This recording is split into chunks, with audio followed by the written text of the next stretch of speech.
itakusaidia kwenda kutatua tatizo jingine kwenye Yeah. dimension nyingine ya Ya maisha. maisha. Lakini sasa hiyo lugha ni ngumu sana, atuambiwi bana. I say nimependa sana hiyo nani. So turudi kwenye nani, Yeah. turudi kwenye hii masters yako, hii PhD yako ambayo umesoma. Maana yake unafahamu athari za dunia ilipo, sijui mambo ya hali ya hewa, uchafuzi wa mazingira na dunia ilipo sasa hivi tunazidi kupata joto. Na unaweza hiyo degree yenu inawaongezea hofu zaidi kuliko ulivyokuwa nayo.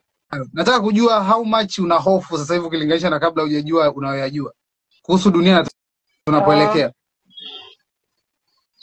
Mimi naweza kusema kwamba hofu yake kubwa inakuwa kwamba tayari ushakijua unachokijua, lakini pia hauwezi kumake changes peke yako. Yeah. Umeelewa? Kwa mfano swala kama la mabadiliko ya tabia nchi, nyumbani hatuna hiyo elimu. Yaani hatuna elimu hiyo kwa ukubwa, lakini ni kitu ambacho kweli kina affect kwa asilimia kubwa. Mafuriko kila siku. Kila siku.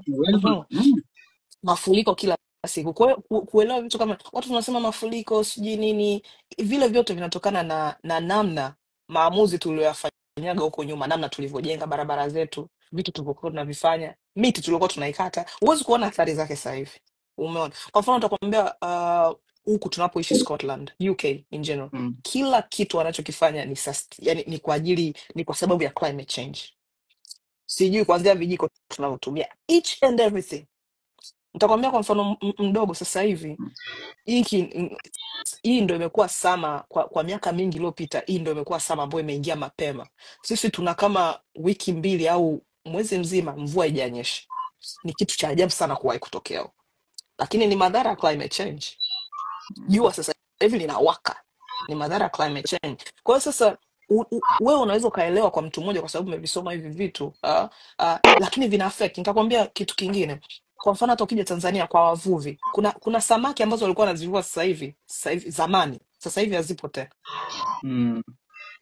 It's not rocket science. Ni climate change. Umeona? Ukienda kwa wavuvi kule, kwa sababu kuna samaki haziwezi, kuna mazingira haziwezi kusurvive. Ukienda pia kwa wavuvi wengi sasa hivi unakuta ni bodaboda wameacha kazi ya uvuvi, ni bodaboda. Ni climate change. Kwa sababu kwa sababu kadri climate change, mabadiliko ya tabia nchi yanavyozidi kutokea, wanasema sea level inavyozidi kupungua na nini na nini, watu ile ukanda ule, I mean sea level inazidi kuwasogelea watu, unajua. Inazidi kuwasogelea watu, si ndio? Ikizidi kuwasogelea watu wanazidi kuhama kwenye mazingira yao. Mtu akishahama pale akaenda kijiji kingine, hawezi tena kuwa mvuvi.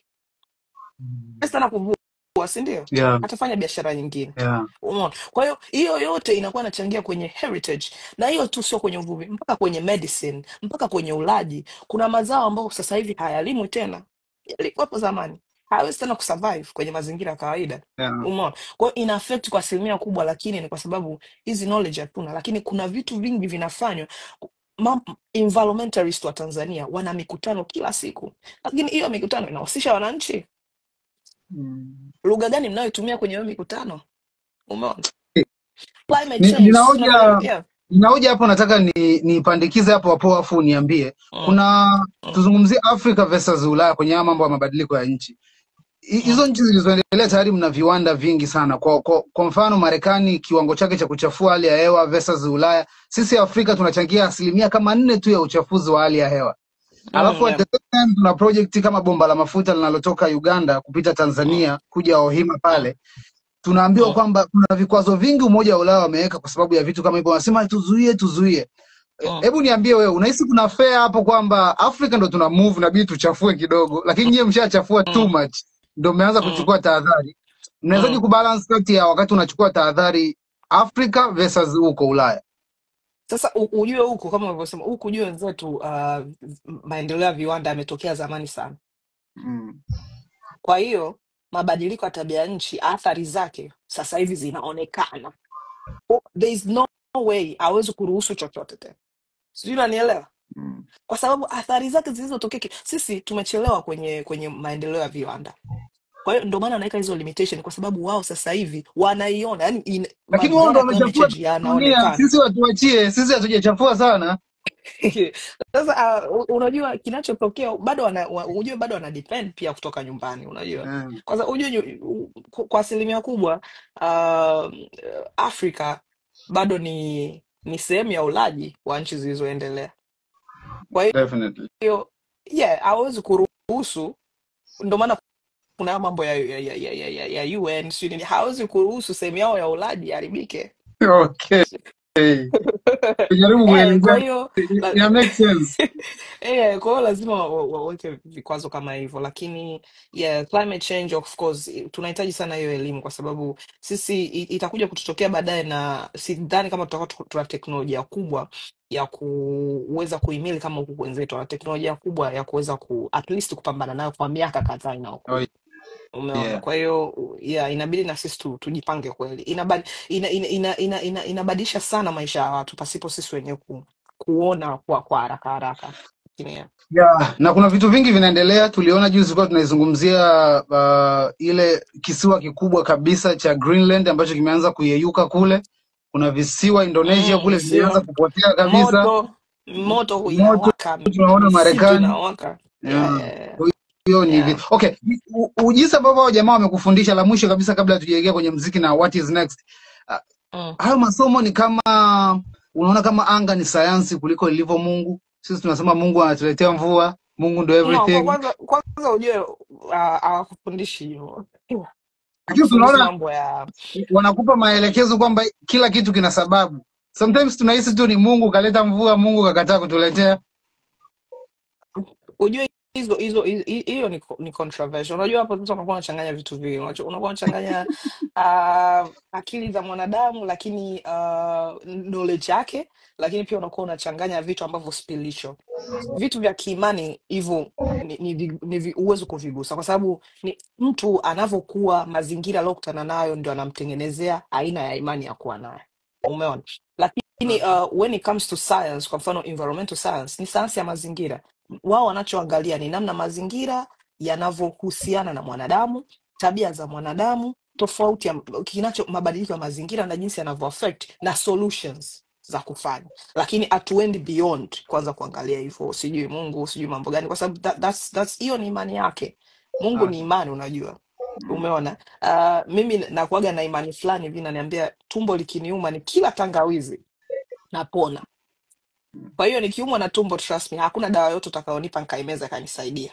So kama inisaidii, lakini ni kwa sababu imani yako, kinachokutibu, kinachokuaminisha kitu kinaanzia kwenye akili. Ukishaambia akili yako, bwana mimi hiki na hiki ndo kitakacho ninaniliu, bwana mimi nikienda kwa mganga nafanikiwa. So kama mganga akafanya kazi, ila ni confidence yako, ni imani yako, ni akili yako ilivyokuambia. Na ndio maana unaweza kuona mtu saa nyingine ukamtishia na kuchoma na sindano, nimekuchoma na sindano, akaanza kusikia maumivu, hujamchoma. Lakini ni kwa sababu experience aliyokuwa shai kupitia, akili yake ilivyojitengeneza ni kwamba bwana sindano inauma. Kwa hiyo huyu mtu kama kweli unamwambia tu nimekukata na kisu, au unajua zile unaonaga zile pranks ambazo mtu anakuja na mtu kukalala sio mara amemkata sio sehemu za sehemu, unaona the way watu wanavyoreact, mtu mpaka analia anafanya nini, lakini ni mind. Kwa hiyo sisi tunachoangalia, wanasayansi wanachoangalia ni kwa mfano kwenye environmental sciences ni namna mazingira yanavyo binadamu wanavyojihusisha na mazingira, mabadiliko yanavyotokea na namna ya kusolve hayo matatizo. Umeona? Kwa hiyo I say, kuna siku nitakutafuta tuzungumze mada, nimependa hiyo, ukirudi tazungumza mada ngumu, kama kuna watu walikuwa wanahusisha watu wa mazingira na population control, wakawa wanasema nyuki wakipotea duniani kwa miaka kadhaa dunia itakuwa jangwa, lakini binadamu wakipotea miaka kadhaa kwenye dunia itakuwa green tena. Kwa hiyo kuna vitu vingi vinaendelea kwamba binadamu sisi ni chanzo cha kwa nini dunia iko hapa bla bla bla. Hatutamaliza leo. Dr. Lubao, tuongee kuhusiana na wewe sasa kama doctor, future ni nini? Umemaliza hapo, na future kimuziki ikoje kama Kenya? Kuna mtu kanambia ni umenenepa, inabidi bwana nirudi gym. Ujue nimekuwa daktari, kwa hiyo mwezi mzima nimekuwa labata. Sipendagi kucomment kwa mwanamke umenenepa au umepungua kabla sijajua anajisikiaje. Of course hata kwa huku ni kitu sensitive sana. Okay. Kitu sensitive sana. Yeah, kwa hiyo Huyo pia unajifunza namna ya kuongea na watu. Kuna vitu huwezi kuuliza, kuna vitu huwezi kucomment.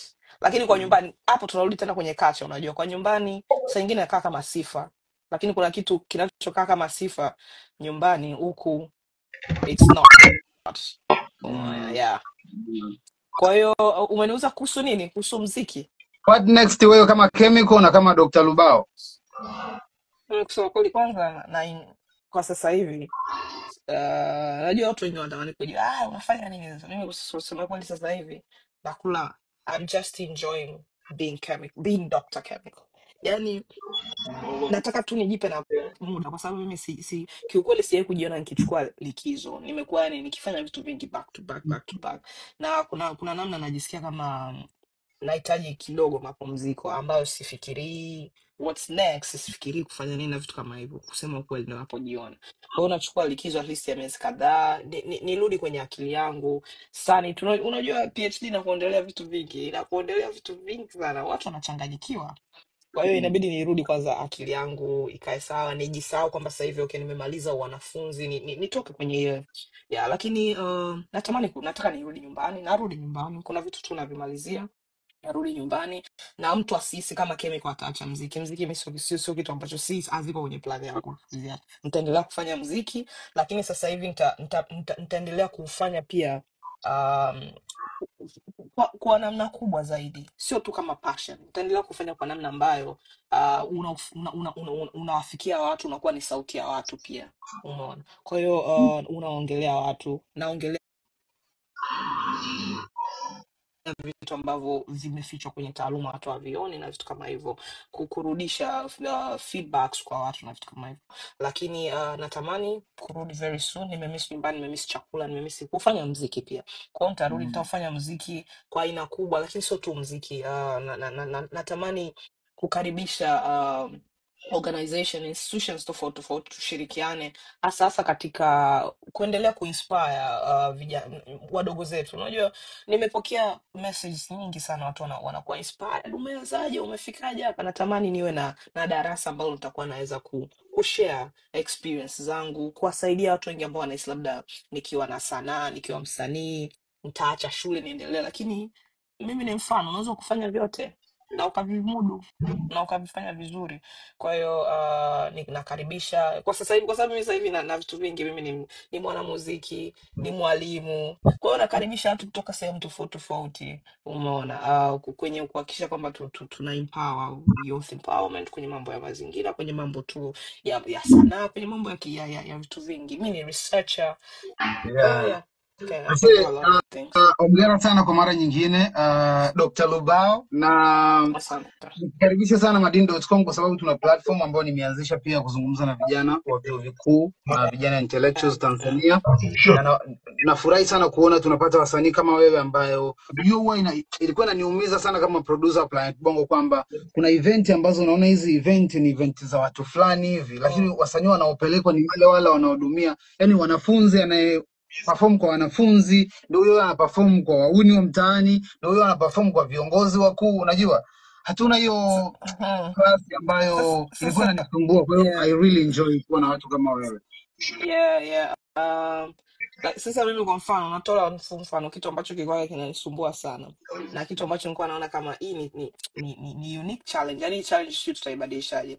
Unajua, saa nyingine unakuwa kwenye masomo yetu, let's say ya sanaa, unakuwa wanafundishwa wasanii na nini, lakini watu ambao wanakuja kwenye ma conference ya kuinspire wasanii, wanafunzi wanaosoma sanaa ni watu ambao ukisikia interview zao hawakuenda shule, they're school dropouts.